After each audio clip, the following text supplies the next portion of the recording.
Well, hello there, Vlad here. Welcome to CatPick Fridays, episode 3 of season 2. I think I still suck at math with this thing, but yeah, I'm pretty sure it's that one. Once again, I'm joined by Rich, also known as Richard Morgan, or the other way around. One of those. Hello! Hello, good day. Definitely not known as Morgan Richard, but the others work. Are you known as Richard of the Clan Morgan or something cool from a movie type of thing? If you have no further questions on that, then yes, I am. Interestingly, my mother, whose name I didn't take, of course, because my mother married my father and took the name Morgan, my mother was from, or is from, the Scottish Graham clan. So I technically am part of a Celtic clan. So there you go. Be very afraid. Nice. Because if we were to ever go to battle in a medieval way, I would be a fearsome behemoth to behold. Possibly. You're talking to a half Russian though, so I don't know. I'm going to say it's going to be an even battle, especially if there's bears involved or something like that. Good point. If we were to have to fight, that would be epic. But we're never going to do that. That's true. That's true as well. Maybe if this video were to get 10,000 likes, we would consider maybe one day possibly fighting. Maybe. That's a very strong maybe, perhaps. Yeah. Something like that. I think I've gone quite nice and high with the likes numbers. We should be okay. That's true. But you never know. This episode is going to bite us in the butt in a couple of years. All of a sudden. That's actually my number one fighting technique as well, so be very afraid. Actually, it's not. We should talk about Don't give away all of your secrets just yet. Yeah. Gonna have to find a new battle technique that doesn't involve the teeth. Good to know, I guess. Anyway, thank you so much for watching and listening, liking, subscribing, all of the things. As always, we're available both on YouTube and on Apple Podcasts and Spotify, and I think you can listen to the show on Podbean app as well. And yeah, we're going to dive into a bunch of fun topics, like, for example, me losing the show notes. There they are. There's some Harley Benton guitars that we missed in the previous episode. Dream Theater has a new single called The Alien, or just Alien, one of those. And John Mayer is a gift that keeps on giving. We're going to dive into something he done recently. And we are also going to talk about the Gibson Murphy Lab guitars. And more specifically, there was a pretty in-depth review on the Guitar World website. And we both found it an interesting read. So, yeah, we're going to dive into all of those things. But before that, I got some new gear, and we are going to dive into that thing in the segment we all know and love called Recent Happenings.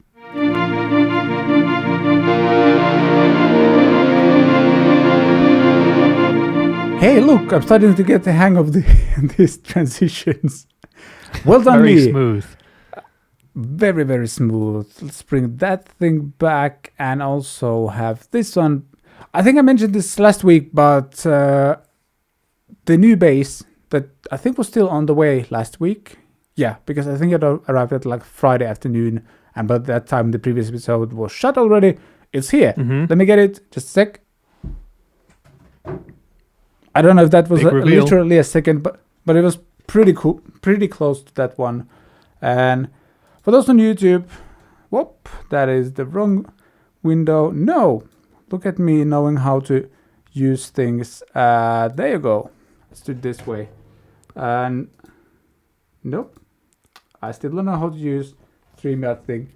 Yeah, this is the bass. I'm covering the microphone, by the way. Sorry about that. This is a Sterling Stingray in nice, this kind of matte sunburst finish. I'm not sure about this. Just a single bridge humbucker. It looks really good. This is like a nice satin finish, and I specifically wanted this one. This is It's probably not a roasted maple neck, but a maple neck. 4 strings, by the way, and nice Music Man style tuners. This thing is about 300 euros new, and Really? boy, oh boy, So cheap. yeah, it's like Wow. for the money, it's pretty damn impressive so far. Like, actually recorded one song yesterday with it, and it has some like rough feeling strings because I haven't been playing bass quite that much lately, and like the skin on my fingertips kind of wore out, and my fingers were hurting the whole evening.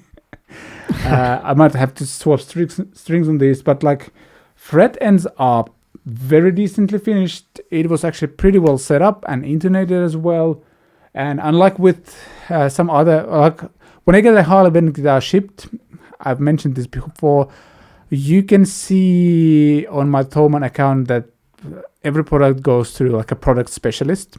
So maybe they check those and set them up and stuff like that. This didn't. This shipped like right away, and it's still good. The battery was still good to go, and the controls feel pretty solid. And for the money, I'm actually really, really impressed. And it's exactly the kind of sound I was going for. Like this, a little bit, there's like a funky element to it, but it's still like thick and good for like rock stuff and things like that as well. And obviously you can like thin it out a bit too if you want to. And you can really, really do the slap thing with this one if I would know how to slap. Yeah, it slaps good if one day I'm going to learn that thing. The only like minus point I found so far is that there's a dent on the neck, and you can feel it and you can see it in close-up shots, which I can provide you right now, but it's not that major that I would feel the need to return this, because for 300 euros you can expect something to be a bit off, and I would much rather have a small dent in the neck that doesn't really affect my playing at all, compared to the fact that I would, for example, have to file the fret ends right away or something like that. That's way more labor intensive. And yeah, so far so good. Impressed with this thing. Yeah, it looks beautiful, like I said. And the neck itself is actually, it's maple, right? Maple fingerboard, satin maple, back of the neck as well. And the dent that you mentioned, is that like up near the 12th fret, kind of on the top side of the neck? So near the... Yeah, it's near around where the 9th fat E fret string or would so. be. Yeah, it's around like 9th fret or so. So for those watching on YouTube, it's like over there. So it's really not in the way. Yeah. In any sense. Otherwise, like the matte finish is really cool, and yeah. Oh, and I got a pedal as well, but I'm too lazy to detach it from my pedal board. But I got myself a Digitech drop. That was like an impulse buy, but I have to blame our great pedal. You have that? Yeah. Nice. It's the red one, right? Yeah, where you can you have the one knob and you just go down in increments. Yeah, that's the one I have. Yes. That is a great pedal. Super fun. Yeah. Yeah, I was reminded of that pedal existent when we had Perry from Pendulum on our show, and he mentioned that he's using that pedal live. I was like, man, I kind of gotta get it. And yeah, it was 90 euros on Thomann, so I just like impulse bought that while shopping for this one. So yeah, I've tried it a little bit. It's super fun. Like I recently sold my baritone guitar as well, and if I ever want to do like slightly like lower tuned chugga things, I can just put a guitar into like drop D or something and then like go and semitone or like a full step down with the drop, and in the mix I don't think you would distinguish whether it's been dropped with the drop or not. So yeah, really cool additions to my pedal board / recording rig. So I'm excited. This is going to become my number one bass pretty much right away. And that pedal Plus, you can also use the drop pedal. You can also use the drop pedal to down tune the bass. Should you ever need to go down, I don't know, to a low B or whatever, because you used to play a 5-string bass, didn't you? And now you've gone with a 4-string. Yes. And yeah, that was actually one of the ideas as well with the drop, because I've tried it with the bass as well and it works just fine that way as well, because I really need the 5th string thing, and the Harley Benton bass I've played over the past few years, like it's so chunky and so heavy that I couldn't. It broke my back a little bit when playing live, and especially like it breaks my hands trying to reach those frets. It just felt uncomfortable. Like we did like a bass comparison a few weeks ago with a couple of friends, and they bought their basses, and the Harley Benton was the easily like the most uncomfortable one to play out of those. So I was like, nope, time to move on. Still think it's a great bass for money, but it just didn't fit my average size hands. I don't know. Something like that. No, I can imagine. It's also, I'm very positively surprised at the price of the Sterling, because when you said €300, that's around Harley Benton price. I mean, there are some cheaper ones, but for the higher end Harley Benton basses, similar sort of a price. That's also cheaper than like a Squier Classic Vibe or something. Those would be $350, maybe €380, €400. So that's really, really well priced. €300. Very nice. Yeah, and it's like feels like Sterling is also like going up quality wise. I've had a Sterling Petrucci guitar 10 years ago, maybe roughly 10 years ago, I think, because the photos I have of that guitar are from our first apartment we moved in together with my wife, and so it has to be like 9-10 years ago. So the quality of this one feels much higher, and obviously like budget friendly instruments have gone up in quality quite a lot. And if we actually let's use this as a segment to the next thing, which is actually Harley Benton guitars, because this is also something we missed.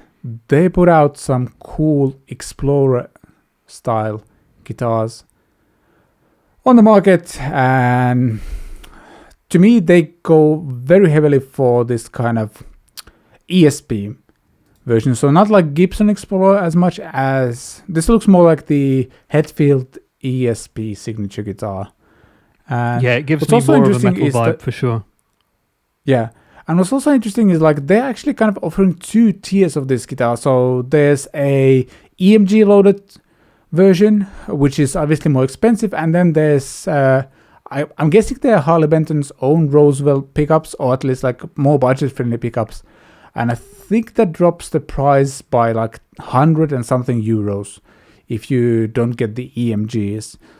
So if you don't actually want to have the EMGs, you might actually opt out or like go for the cheaper one, and if you want to upgrade the pickups later, you kind of save the money for those. You can obviously also sell the EMGs, but yeah, I think these look cool. Yeah, I think it's a great idea. I mean, it is a much more kind of modern version of a Gibson Explorer. Of course, they couldn't go for the exact Gibson Explorer body shape, because as we all know, Gibson will come for you if you do anything like that. But they've gone with something which I think if you're playing thrash, or if you're playing any kind of metal, modern metal, or not quite so modern, these are going to be right up people's street. They look really sleek. They kind of look like they're worth a lot more money than they actually cost. Do you have the prices on the page that you're looking at?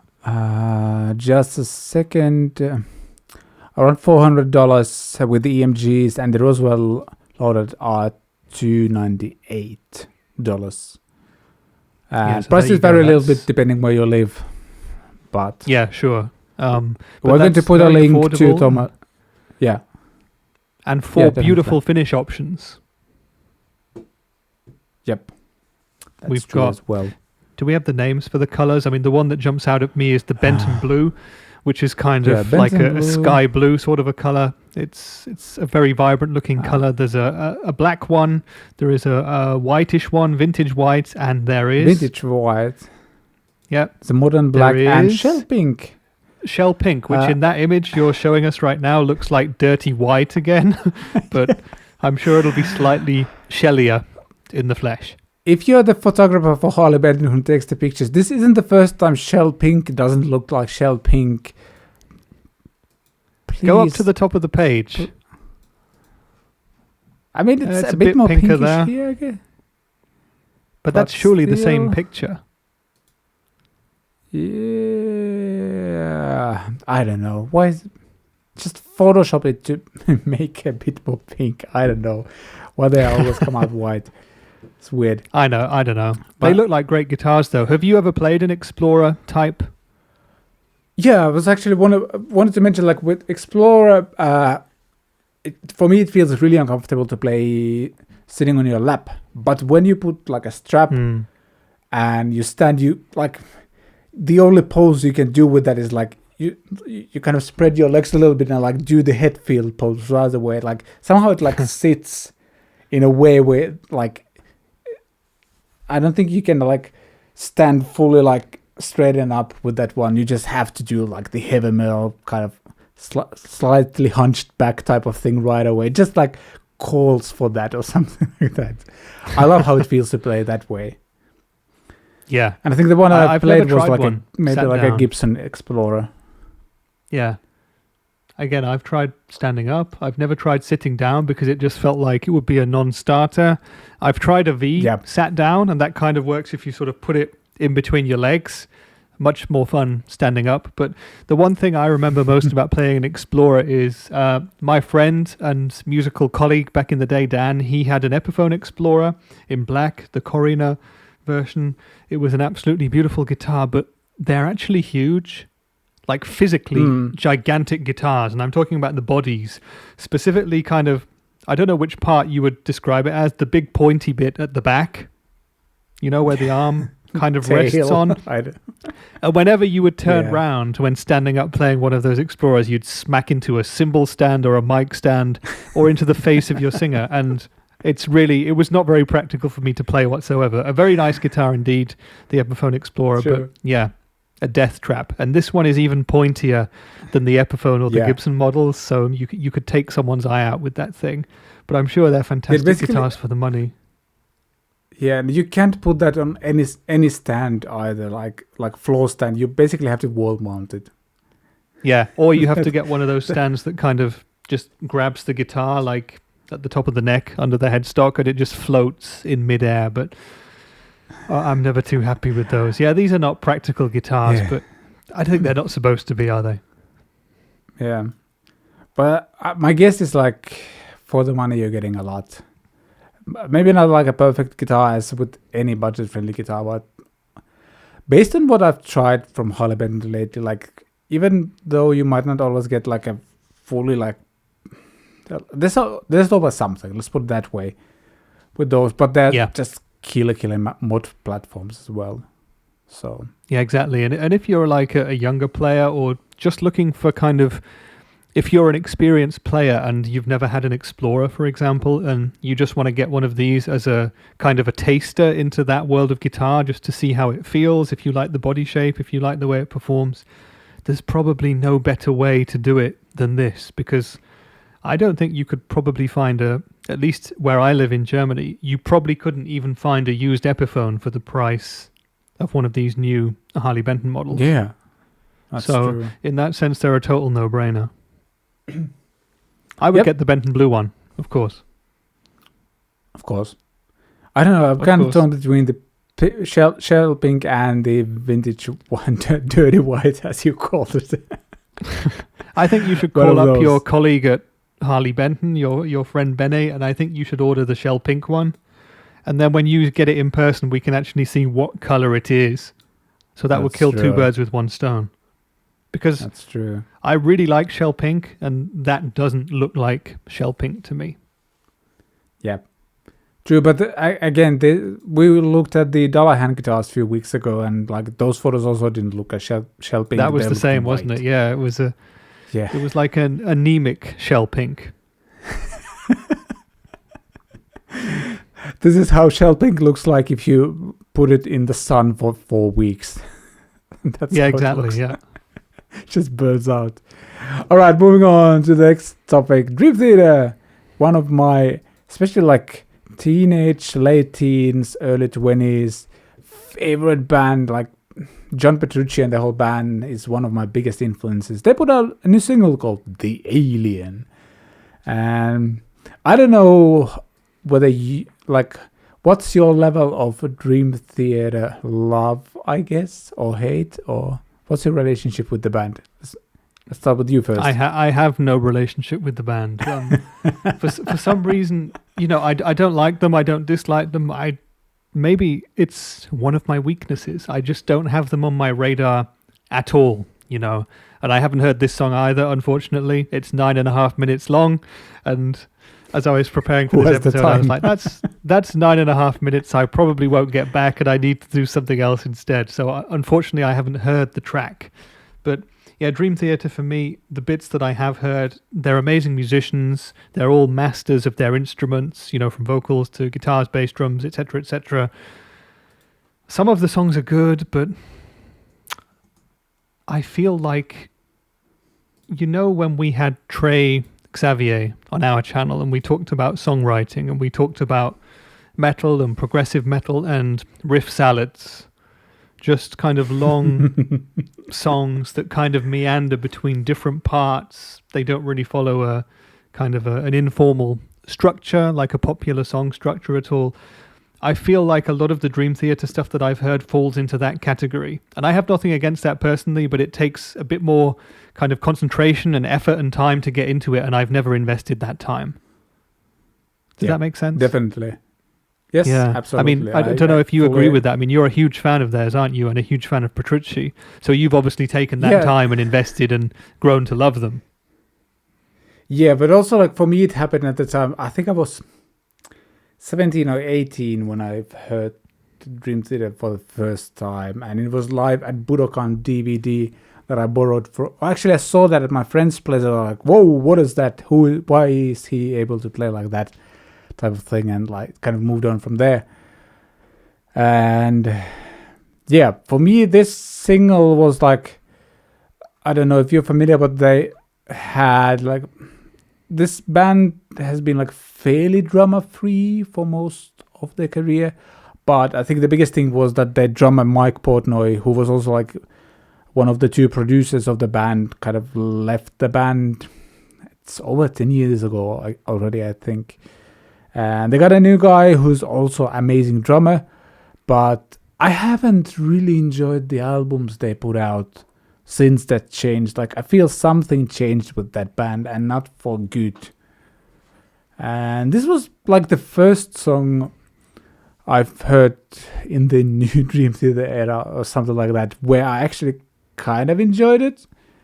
It's kind of the same as what they've been doing for the past 20 years or so, but it was still pretty nice. Like, well, I don't expect them AC/DC did the same album 40 years in a row, and it still works. That's true. If it ain't broke, don't fix it. So you find this to be a return to form for the band in a way? A little bit, and also like, I think like the more I've been getting into more into drumming lately, and this kind of let's put it. Mike Portnoy was like a real, like, laid back, more like a rock drummer that knew how to play prog type of stuff. Mancini is completely opposite. He's like a Berklee teacher who has spent countless and countless of hours developing his technique and being like incredibly on time. And it didn't feel right when like you switch those kind of drummers during their career. Like, it always felt like he was playing like too perfectly and it didn't groove the same way. For whatever reason, this song actually kind of grooves. It feels more laid back, and I enjoyed that.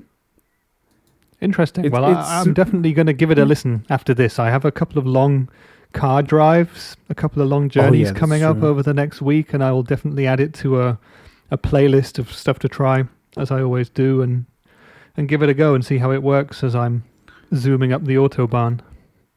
I also probably need to create you like some sort of like Dream Theater boot camp type of playlist, so you can actually like if you actually want to dive into those, I might try to find a few different kind of songs to kind of show the range of stuff they do. So, that would definitely be a good idea. If you're interested. You could, I would be, and you could start with maybe the not too complex stuff. I don't have a problem with complicated musical works or artists. You know, I mean, one of my favorite artists of all time is Captain Beefheart and the Magic Band, and they are super complex, and you have to be highly concentrated to understand and listen to and enjoy the music. So it's not like I don't have the attention span or anything to listen to Dream Theater. I've just never got into the right bits, maybe. So if you were to make me a playlist that I could start with and kind of ease into it, that would be pretty fun, I think. So please go ahead, and I look forward to starting my Dream Theater journey. Awesome, and in a week or two, we'll come back to this and ask Rich, how was it? So that should be I'm actually looking forward to that. So, yeah. Moving on to a gift, as I mentioned, a gift that keeps on giving, John Mayer. Yes, the constant I think presence. Percentage-wise, we're getting close to 30% of our episodes are about John Mayer, something like that. Well, I mean, the man is a gift, and he's just so busy. He's doing so much. And again, he's back in the news, and he's done something very groundbreaking and incredible that we'd like to talk about briefly.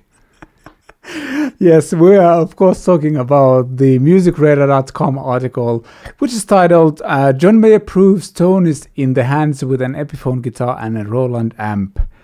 And this is someone's phone footage released a few days ago. John is playing with these a youth band, and they're playing Gravity. I don't know, seems like a house party or pool party or whatever the occasion is. And it's really cool. He doesn't have his own gear with him, but he's playing some sort of Les Paul type of guitar, like a Roland amp, and the kids that are playing with him are actually pretty damn good. And can I say something negative about this article right away?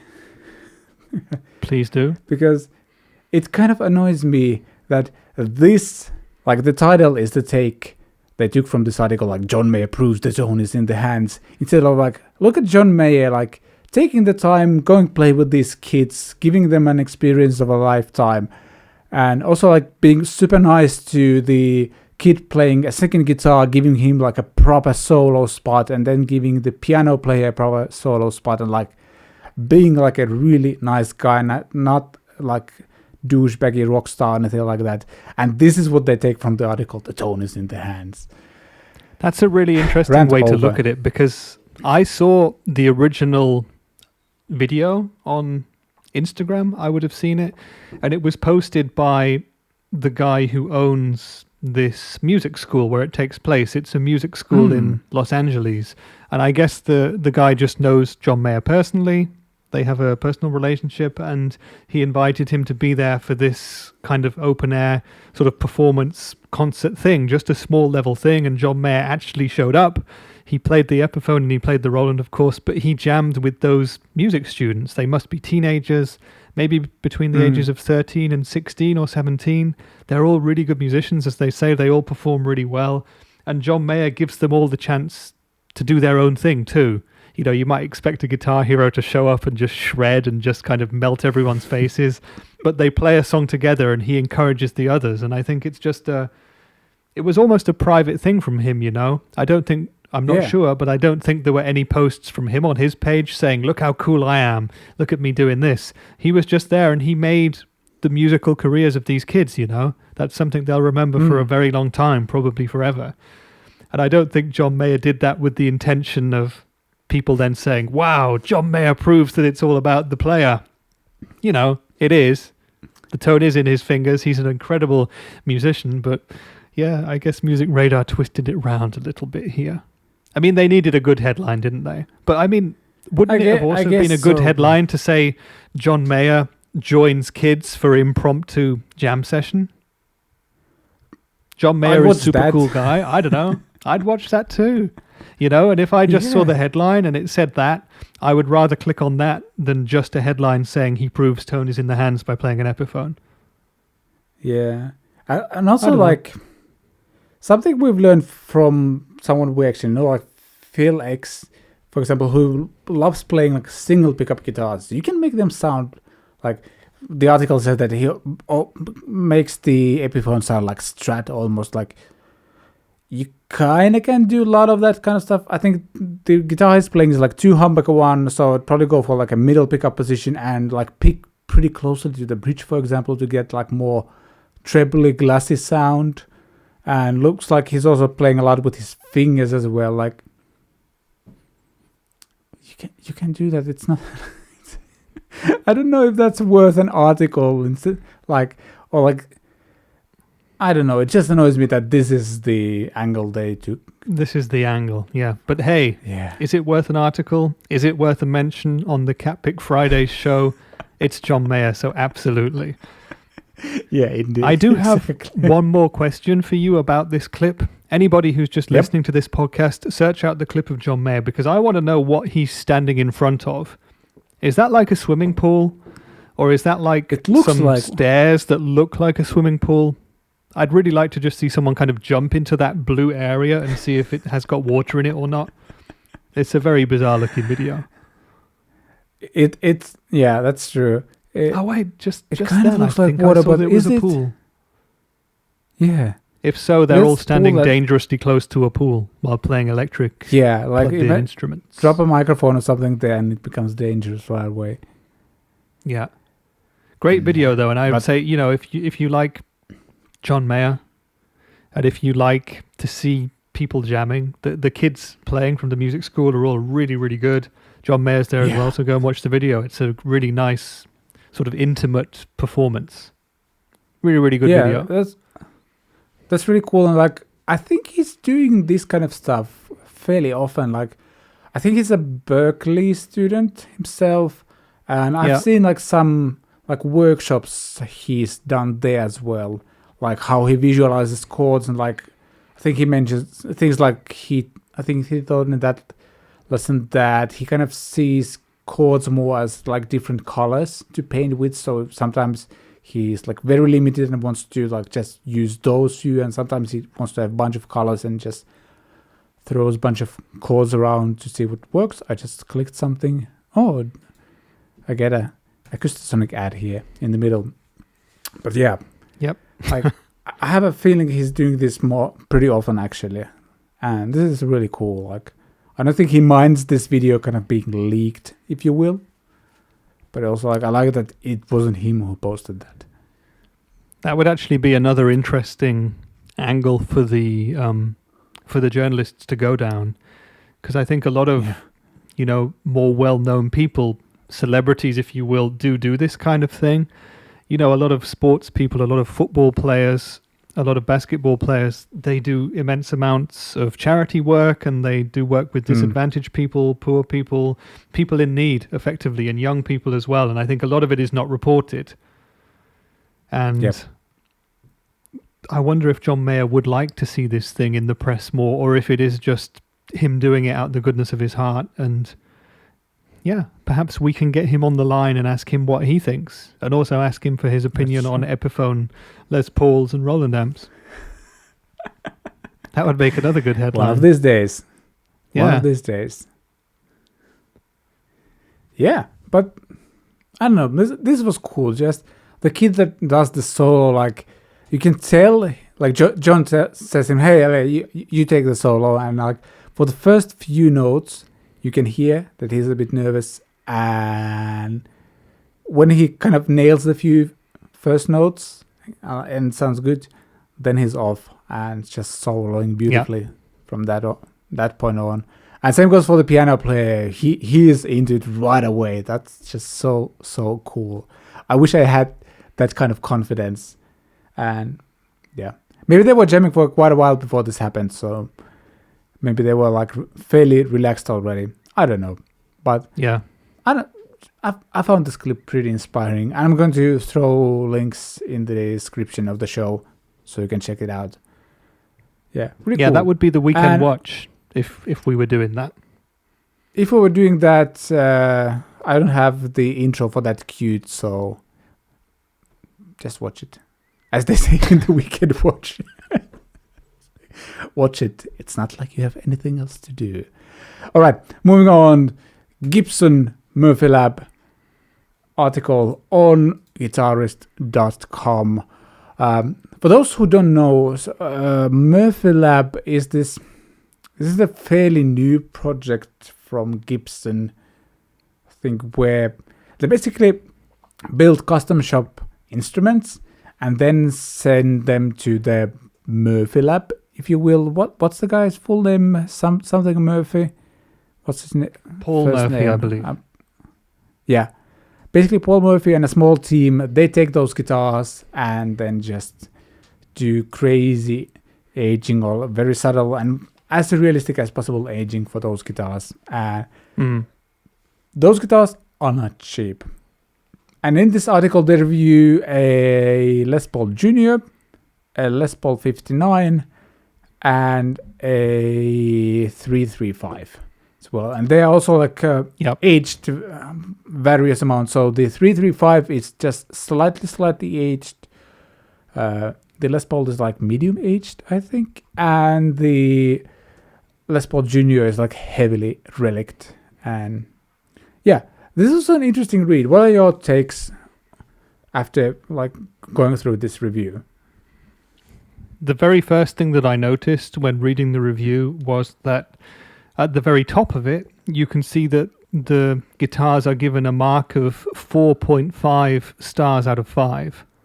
And I know Guitarist magazine pretty well, and I know that that would count as a Guitarist Choice Award for these guitars. So they're effectively receiving the Guitarist magazine kind of recognition, certification of being, you know, some of the best gear that you can get. But then at the top, you have a little Our Verdict section, and you have plus points and minus points. And straight away, I can see that there are many more minus points than there are plus points for these guitars. And, you know, as I said, I know Guitarist magazine pretty well. I've worked with a lot of the team over the years as part of my job as well, and I know how they do things. And it's very rare to see so many negative points in a review, let alone one for such an expensive set of instruments, and for one which is getting a 4.5 star rating. So that's kind of fascinating. Like you said, these are hugely expensive instruments. They're above Gibson custom shop prices.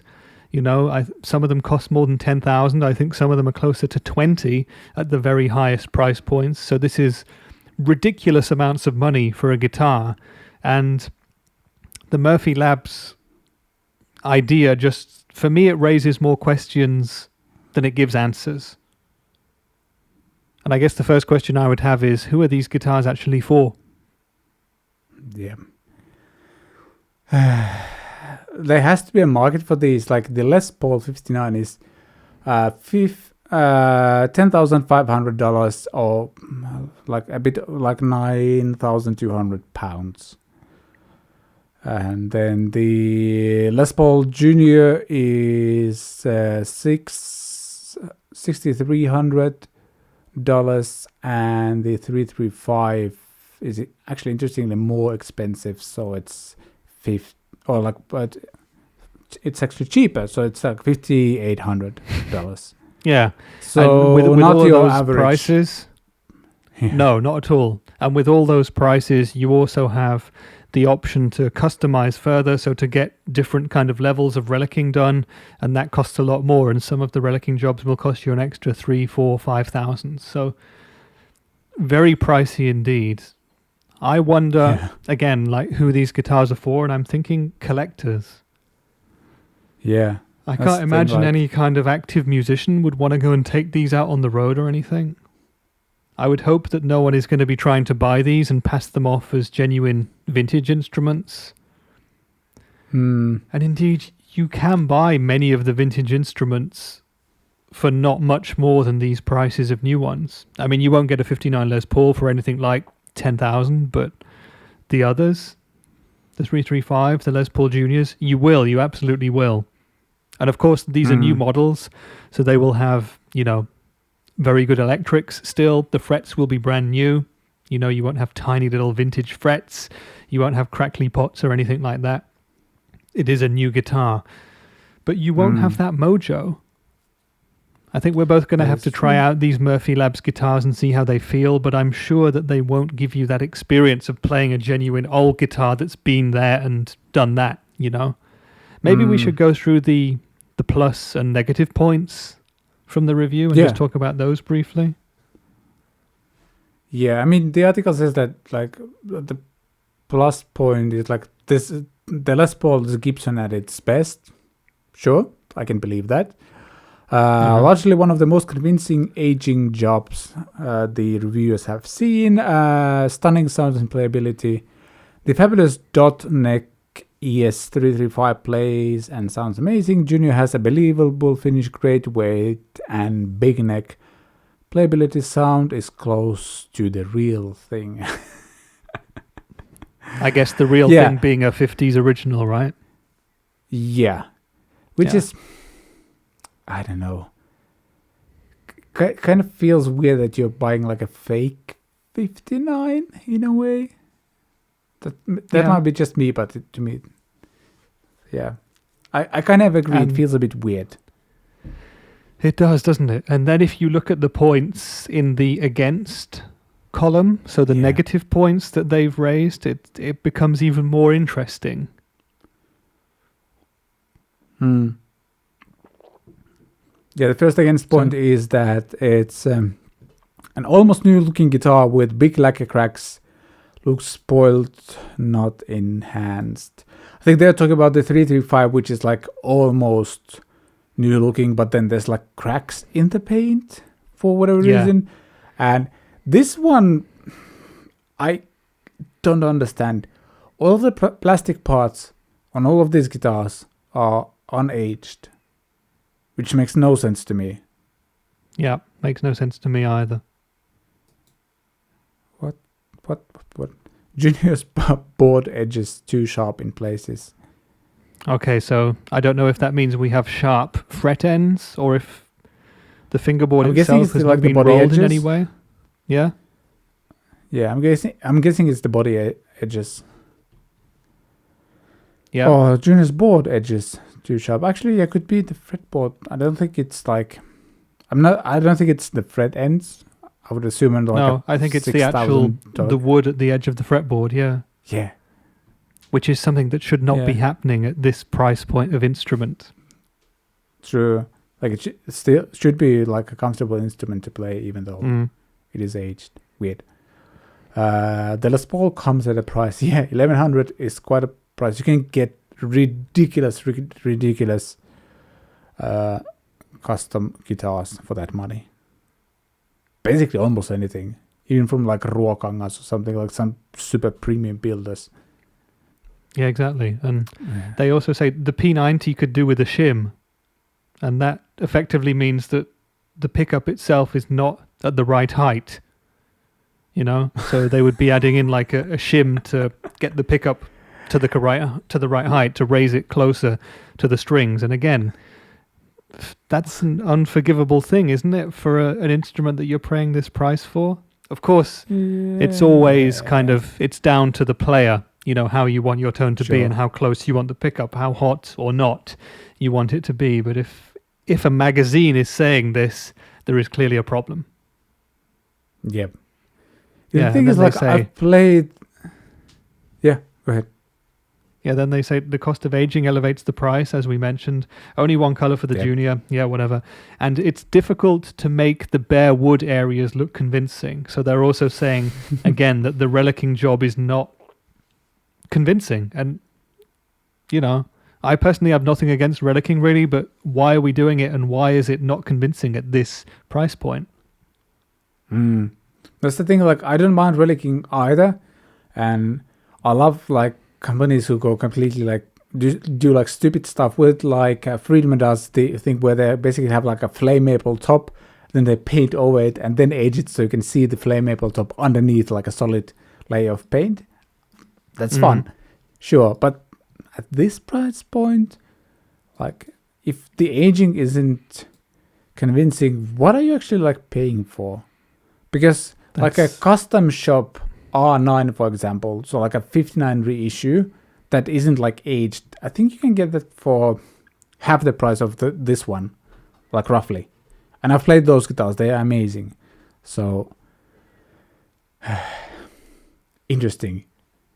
So what you could quite easily do is buy that guitar, and if you want to have it relicked, you can take it to someone who is known for doing amazing relic jobs and get them to do that, and you still save a lot of money.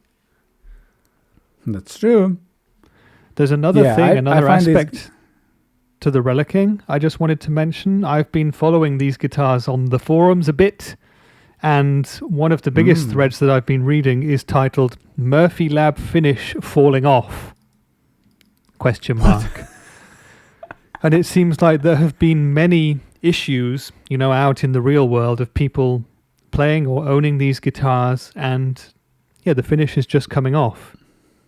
The lacquer is falling off, the paint is even coming off. It looks not good from this thread. I can't independently verify the truth of anything on an internet forum, of course, but maybe we can just leave the URL of this thread in there so people can have a look if they want to, because it's quite an interesting read, and it has some very interesting pictures of some of these guitars that just look like they've got problems. So to me, this sounds like they're kind of beta testing on actual people who are buying these guitars, which I'm not okay with. Yeah, I think that's probably true, because the start of the article, it says that this is the Murphy lab, the aging lab is in its infancy, so they've not been doing it long, and they are kind of learning as they go, that's normally fine. That's how kids turn into adults and all that kind of thing. But for a guitar company charging so much money for their first efforts, which probably could have been prototypes in some cases instead of sold to the public, this is interesting. Yeah. I have very mixed feelings about these instruments now. Yeah, I mean, really probably weird. They're great guitars, and if you get a good one, they will be amazing. But it seems to be the standard Gibson story in recent years that you might get a good one, you might get a great one, but there's no really, really great ones, and you might get an absolute dog, and then you've got problems. Yep. Really, really weird. Yeah, I gotta say, like, instead of this, I would probably get like an R9 if I had the money. Actually, there's been a point where I was pretty close to buying the R8, so like a 58 reissue, like a gold top from a local store. I think there was like some sort of small dent somewhere, something like that. Like it was an in-store instrument, so I think it was dented while it was there. And price was around a bit over 2,000 euros, I think. I didn't manage to like get the money. Like, I think I tried selling a bunch of gear, but just didn't manage to collect the money and never bought it. But that thing was great. Like, for 2,000 euros, that's a great price as well. You know what the store should have done? They should have got more bashes on it and then upped the price and said it was a Murphy relic job. Store relic. Call it a store relic. They could have sold it for 10,000 instead of 2. Yeah, smells like energy drinks, and so I don't know. Do they drink energy drink? All of like those drinks in a guitar store? I don't know. Probably not. I don't know. This was an interesting read. I feel like the 4.5 star rating doesn't match what they're actually writing in this article. That was weird. But, I mean, they do say that the Les Paul is Gibson at its best, and that the 335 plays and sounds amazing. Sure. So in those respects, you could give it top marks. But I think personally that because of all the other issues that they highlight, you have to take the overall mark down slightly for me. Yeah, true. Same for me as well. Because based on this article, I feel like they're probably great guitars, but doesn't quite justify the price, I'm gonna say. So, but that's just my personal opinion. Yeah, I think guitars like this, it's the case of if you have to ask how much they cost, they're going to be too expensive. And that's the kind of customer that they're targeting with these guitars. Yeah. The guys that's who love true. the exclusive. Yep. Pretty The much. wealthy guys who love the exclusive. Yeah, exactly. Yep, pretty much. But yeah, overall, I thought this was a pretty interesting read. So we're obviously going to put the links to this article in the description of the show. And yeah, we're going to wrap up because Rich will have to go places next week. This week, no, not today's on Tuesday. We're shooting on Tuesday this week. Yeah, it's CatPick Tuesday because I'm already off CatPick. pretty much on Wednesday. Well, I'm gone by the time you get to see this video, so I'm somewhere else. Will I be back And then next event week? that you have I guess advertised so. on your channel. Yes, indeed. Exactly. So things you can are find it happening, there. but yeah, for that reason I said to Vlad, let's make this one a little bit shorter. And if you look at the length of how long we've been doing this, had we listened to the Dream Theater song, it would be over an hour, but as it is, it's comfortably under an hour. So everything worked out for the best. Yeah, this show is only like 2 Dream Theater songs long. We should just measure our shows in like Dream Theater song lengths from now on. Like today we're doing like 3. It's a long episode. It's like 3 songs. Yeah, and for a bumper long episode, it's like an EP. That's true. Yeah. And, you know, Trey Xavier's live streams are like a Dream Theater live double album or something. That's true. I had a look at That's some of true. those recently, and he does like 10 hours. It's incredible.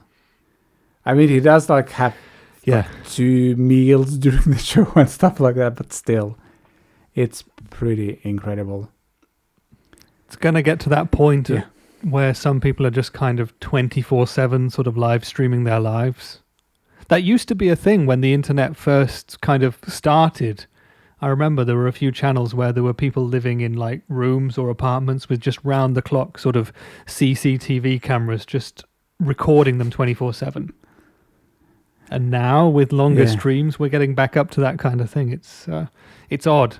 I mean, I have no problem with people doing it, but I just can't imagine being in a position where I found watching that entertaining.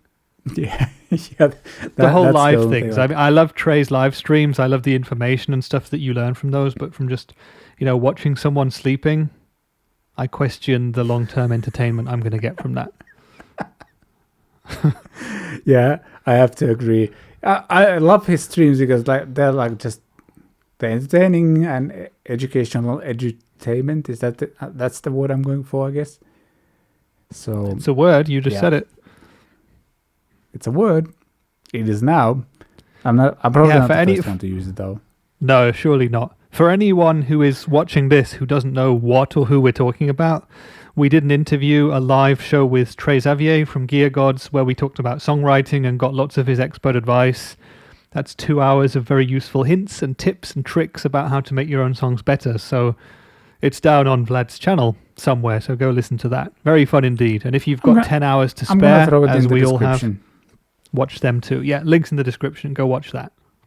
Yes, exactly.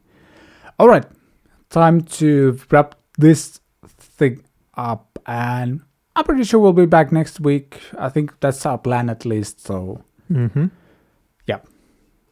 And That's what we do. Check out Rich's channel. He'll be at an event and probably posting something from there. I don't know actually what your plans are, but we'll find that out as things happen there. So, yeah. We will. Have fun there, and thank you so much for watching, listening. If you want to support what we do, actually, it's us, not me. It's not all about me. Sometimes it's about us. A great way to support this show is to get my songwriting course. Links below in the description. Or actually, technically, I shouldn't probably say below in the description because it can be on the side as well. Links in the description for that. There's merch, domain store, all kinds of stuff. Thank you, Rich, for joining me. Thank you. And yeah, like, share, subscribe, YouTube things, podcast things. I was about to say we should, like we've done this many times, I still forget it. Bye podcast. That's how. Bye podcast.